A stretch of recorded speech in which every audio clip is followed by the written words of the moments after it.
Hello दोस्तों, आपके अपने YouTube channel update TET C TET में आप सभी का स्वागत है। दोस्तों, आज इस वीडियो में हम लेके आए हैं बुद्धि से बने हुए प्रश्न। बुद्धि चैप्टर है आपका, उससे जितने भी प्रश्न बने हैं उसको हम इसमें डिस्कस करने वाले हैं। तो दोस्तों, आपका यूपी टेट पेपर में इस जो प्रश्न हैं, ये प्रश्न बार बार जो है रिवाइज होते हैं, तो इन प्रश्नों को आप ध्यान से पढ़िए, पढ़कर जाइए। इन प्रश्नों से आपको ज़रूरी हेल्प मिलेगी। तो दोस्तों, हम देखते हैं। चलिए, आपके जो बुद्धि चैप्टर से जितने प्रश्न बने हैं उन प्रश्नों को। तो आपका पहला प्रश्न है, बुद्धि का वैज्ञानिक मापन सर्वप्रथम किसके द्वारा यानी किसने प्रारंभ किया था? तो दोस्तों, बीनेकस जो बुद्धि का वैज्ञानिक मापन सर्वप्रथम किसने किया था? तो आपका बीने ने किया था। इसके बाद आपका दूसरा प्रश्न बनता है कि मानसिक आयु के संप्रत्यय को किस में महत्वहीन समझा गया? मानसिक आयु में संप्रत्यय को किस में महत्वहीन माना गया? तो दोस्तों, इसमें आपका विचलन बुद्धि आपका सही आंसर हो जाएगा। देखिए, बुद्धि का द्विकारक सिद्धांत किसने दिया था? तो दोस्तों, अगर बात करें आपके द्विकारक सिद्धांत की, तो यह दिया था आपके स्पीयरमैन ने। और जो है आपका बहुबुद्धि सिद्धांत जो है गिलफोर्ड नहीं, जो बहुबुद्धि सिद्धांत है वह गार्डन ने दिया था। और इसके बाद हम आगे देखते हैं। बुद्धि का स्रोत है। बुद्धि का स्रोत क्या है? आपको पता होगा, अनुवांशिकता, अधिगम का परिणाम, स्वयं तथा वातावरण की अंतरक्रिया। तो इसमें आपका उपयुक्त सभी आंसर हो जाएगा। थार्नडाइक ने बुद्धि का कौन सा सिद्धांत दिया है और प्रतिपादित किया है? तो दोस्तों, जो है बहुकारक सिद्धांत दिया है आप जो है थार्नडाइक ने, और बहुबुद्धि सिद्धांत दिया है गार्डनर ने। देखिए, अब देखिए, बुद्धि लब्धि शब्द का जनक किसे कहा जाता है? तो दोस्तों, बुद्धि लब्धि, पहले जो बुद्धि शब्द चलता था पर उन्होंने लब्धि जोड़ा किसने? तो विलियम स्टर्न ने। इसके बाद बुद्धि लब्धि सूत्र पूर्ण रूप से किसने दिया था? अगर पूर्ण रूप की बात की जाए तो यह आप टर्मन ने जो है बुद्धि का पूर्ण जो है सूत्र दिया था। पहले जो उसका सूत्र हुआ करता था, यानी कि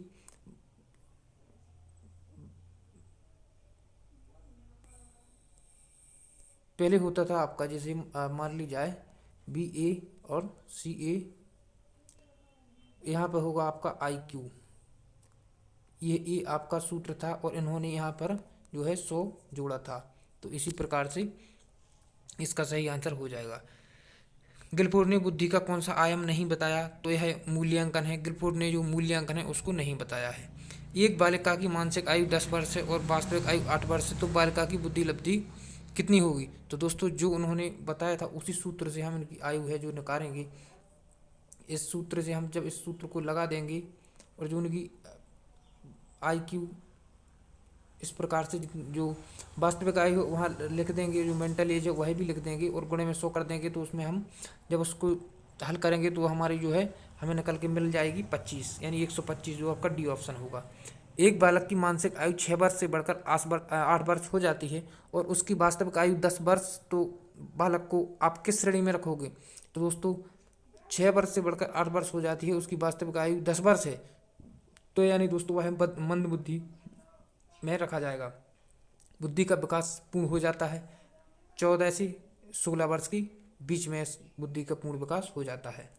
देखिए, समान जुड़वा बालकों में सह संबंध गुणांक का मान होता है 0.90।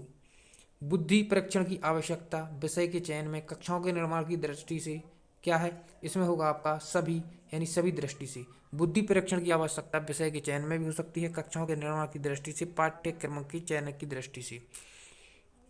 अशाब्दिक सामूहिक परीक्षण क्या है? आर्मी बीटा परीक्षण अशाब्दिक सामूहिक परीक्षण है। जलोटा ने परीक्षण दिया था सामूहिक बुद्धि परीक्षण। इसके बाद हम आपके 15 प्रश्न और देखते हैं बुद्धि चैप्टर से, जितने जो आपको आने के अनुमान अनुसार हैं। देखिए, प्रश्न नंबर 1 है, बुद्धि का वैज्ञानिक मापन सर्वप्रथम किसने प्रारंभ किया था? बिने ने। बुद्धि का यानी कि केंद्र स्रोत है अनुवांशिकता, अधिगम का परिणाम, स्वभाव तथा वातावरण की अंतरक्रिया, उपयुक्त सभी। अंतर्वैयक्तिक बुद्धि से तात्पर्य है विभिन्न व्यक्तियों को समझने का कौशल अंतर्वैयक्तिक बुद्धि कहलाती है। अब देखेंगे, गिलफोर्ड का बुद्धि संबंधी मॉडल में कुल कोष्ठ यानी खाने कितने हैं? तो इसमें 120 जो है खाने थे। एक अध्यापक के लिए बुद्धि परीक्षण की क्या उपयोगिता होती है? विद्यार्थी किस कक्षा के योग्य है निर्णय करने के लिए, या प्रतिभाशाली अति श्रेष्ठ व अन्य परीक्षणों से बच सकते हैं। और जो है पुरस्कार के लिए छात्रों का चयन किया जा सकता है। आपका जो है अध्यापन एवं विषय परीक्षण में से आधार बनाया जा सकता है, तो आपका डी ऑप्शन सही होगा। बहुबुद्धि सिद्धांत को वैध नहीं माना जा सकता, क्योंकि क्या है इसमें जो वैध नहीं मान सकते हम इसको, तो यह विभिन्न परीक्षणों के अभाव में भिन्न बुद्धियों का मापन संभव नहीं है। बुद्धि लब्धि के संबंध में क्या सत्य है, तो कालानुक्रमिक आयु से व्युत्क्रमी संबंधित। इसके बाद देखते हैं हम फिर आपका बहुविधि बुद्धि सिद्धांत के अनुसार सभी प्रकार की पशुओं, खनिजों और पेड़ पौधों को पहचानने और वर्गीकृत करने की योग्यता क्या कहलाती है, तो इसे हम प्राकृतिक बुद्धि कहेंगे। निम्नलिखित में से कौन सा निरीक्षण हार्वर्ड गार्डनर के बहुबुद्धि सिद्धांत का समर्थन करता है, तो कौन सा करता है कि मानसिक मस्तिष्क के एक भाग में हुई क्षति केवल किसी एक विशिष्ट योग्यता को प्रभावित करती है, ना कि संपूर्ण को। यह आपका सही होगा।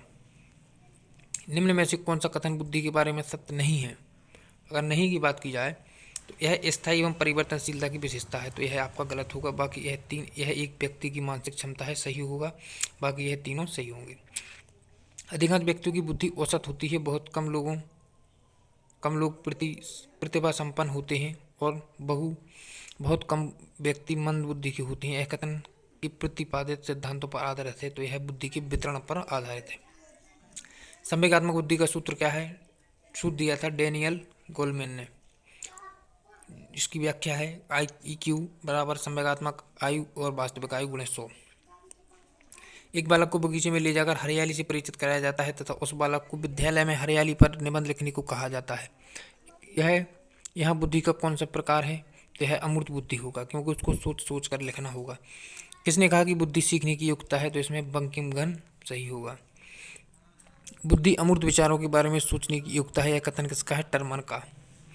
इसी प्रकार दोस्तों 30 प्रश्न इसमें हमने डिस्कस किए। तो दोस्तों यह आपके बुद्धि चैप्टर के बहुत ही महत्वपूर्ण प्रश्न बन जाते हैं, तो इसमें आप जो है यूपी टेट में पढ़कर जाइए, आपको जरूर इस पर हेल्प मिलेगी। Thank you to all of you.